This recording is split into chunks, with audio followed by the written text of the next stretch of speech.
Hello students, I'm Ms. Lynette Fernandez from PES's SRSN College, Associate Professor in Botany. This program is for second year BSc students, subject Botany, semester 4, course code BOC 104, course title Plant Physiology. Title of the unit, Plant-Water Relations, module name, Components of Water Potential. Outline, metric potential, solute potential or osmotic potential, pressure potential, relationship of osmotic pressure, turgor pressure and DPD.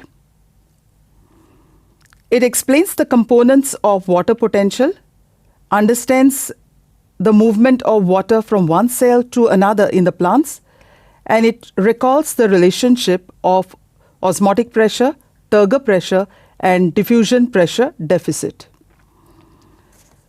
Components of water potential. Now, in a plant cell, when water is being absorbed by the cell, that absorption of water depends on various factors which are present in the cell. So, when a typical plant cell is subjected to the movement of water, these factors which operate ultimately determine the water potential of the cell sep. The internal factors which play a role in the absorption of water or which determine the water potential of the cell sep are metric potential, solute potential or osmotic potential, pressure potential. Water potential is the sum of solute potential, pressure potential and metric potential. Metric potential. What is matrix? Matrix is represented by the cell wall and the cytoplasm present in the cell. The cytoplasm surrounds the vacuole.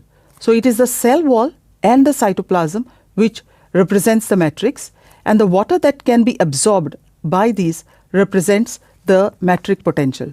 So metric potential expresses the adsorptive affinity of the water to colloidal substances present in the protoplasm and the cell wall materials. The values of metric potential are always negative. In the case of non-vacuolated cells, here the metric potential is usually very high because there is no vacuole and there is a large amount of protoplasm or cytoplasm and the cell wall. In a case of dehydrated tissues, such as tissues of the plants growing in the deserts or dry seeds, in such cases, the metric potential is usually very high because the adsorptive forces here are very high and it is made up of a lot of matrix. However, in the case of mature vacuolated cells of herbs and many of the plants, the vacuole is large in the cell and the amount of cytoplasm that is present also is very little. So there's hardly any matrix. So that's the reason why the metric potential here is negligible and is often ignored. So in such cases, water potential is equal to the sum of solute potential and pressure potential.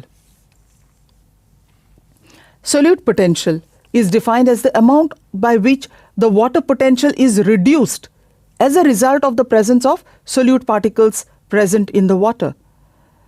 This is also called as the osmotic potential and it becomes more negative with the addition of solutes.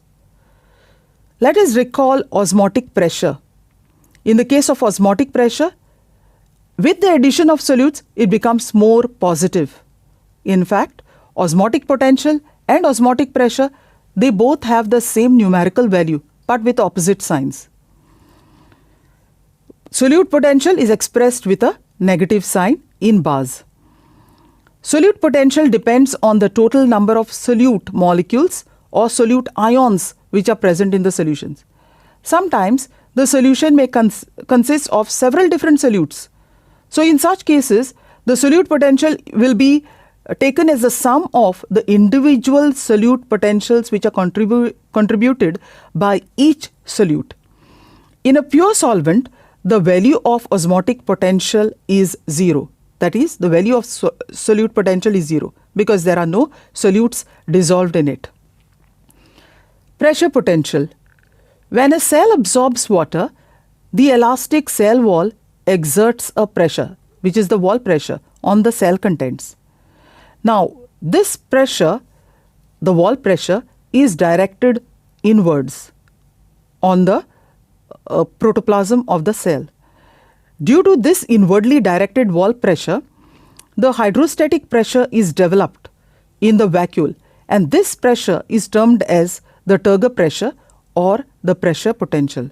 Sometimes the Turger pressure in the plant cells may arise even due to the pressures which are created by the neighboring cells. Pressure potential is usually positive. In the case of leaf cells of herbaceous plants, the pressure potential during the daytime is positive 3 to positive 5. And in the night time, in the same cells, the pressure potential will be plus 15 bars. This diurnal fluctuation in the pressure potential of such plants is due to the amount of water or the diurnal fluctuations of the water content in the cells. During the daytime, water content is low. During the night time, water content is high. Let us see the water potential values under different osmotic conditions. In the case of a fully turgid cell, the water potential is 0.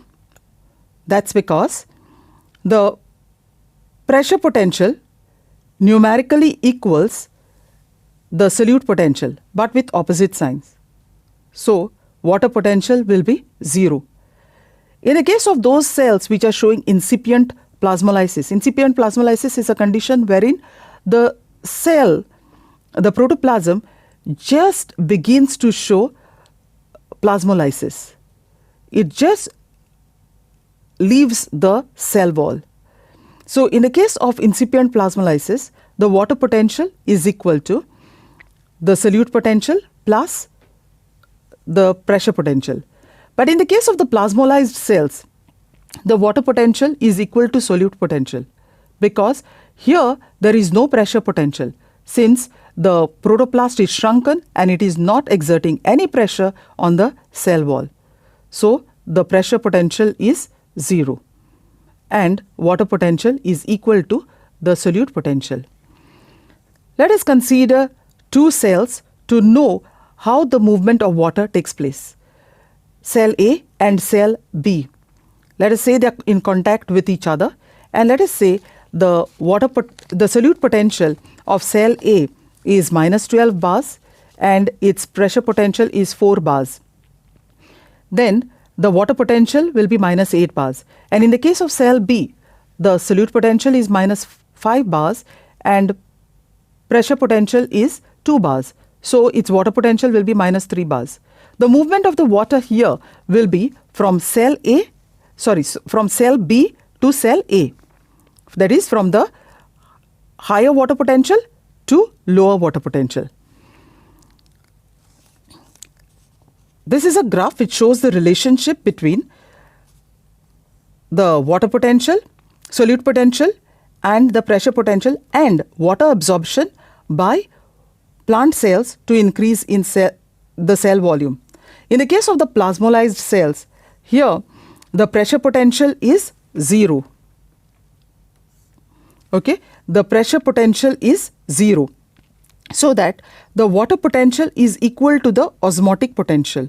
So, and in the case of fully turgid cell, here the water potential is 0 since the osmotic potential is equal to the pressure potential, but both are in opposite signs. So the water potential here will be equal to 0. In the case of plasmolysed cells, the pressure potential is 0 and the water potential is equal to the solute potential. Let us see the relationship of osmotic pressure, Turger pressure and diffusion pressure deficit. Let us consider two cells again. Cell A is a flaccid cell having osmotic pressure of 20. Since it is a flaccid cell, Turger pressure will be 0 and Therefore, its dPd will be equal to the osmotic pressure, that is equal to 20. Let us consider another cell, cell B, and let us say that that cell is a highly turgid cell, so its water potential will be very high. Okay, so in such a case, the initial absorbing power of the cell A is equal to its dPd, or it is equal to its osmotic pressure, the initial power of absorbing power of cell A. So when the cell is flaccid condition, it has maximum diffusion pressure deficit. Now since cell A has maximum absorbing, it will start absorbing water from cell B, which is highly turgid and which is in contact with cell A. So in this case, let us say it about 5 minutes, it absorbs 5 ml of water. So the turgor pressure here will increase by 5 and the dPd will now start decreasing and will come to 15. After some more time, more and more water will be absorbed by cell A because of its higher dPd from the highly turgid cell, cell B. And the cell A becomes highly turgid. When the cell A becomes highly turgid, osmotic pressure is equal to 20 and the turgor pressure and wall pressure also increases and that is also equal to 20.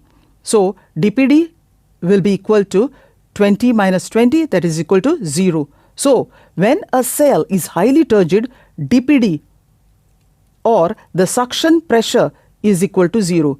So a dPd, so a highly turgid cell will not be able to absorb any more water as a dynamic equilibrium has been reached or attained between the two cells. Now higher osmotic pressure of the cell is usually accompanied by lower turgor pressure so that its dPd or suction pressure is greater and water enters into it. Again we'll consider two cells, cell A and cell B. Osmotic pressure of cell A is 25 atmospheres, turgor pressure 15 atmospheres, so its suction pressure will be 10 atmospheres. Cell B has higher osmotic pressure, that is 30, turgor pressure is 10 and suction pressure is 20.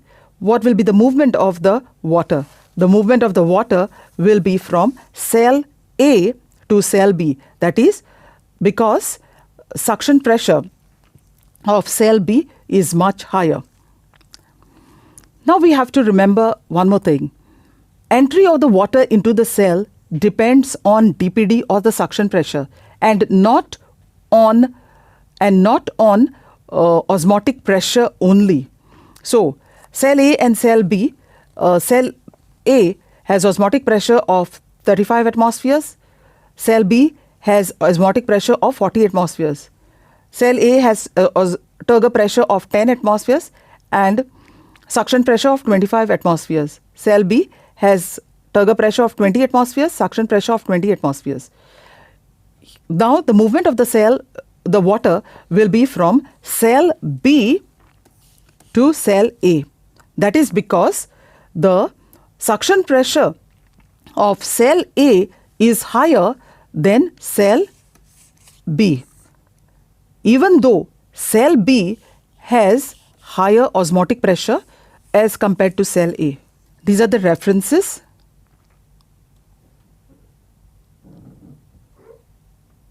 Thank you.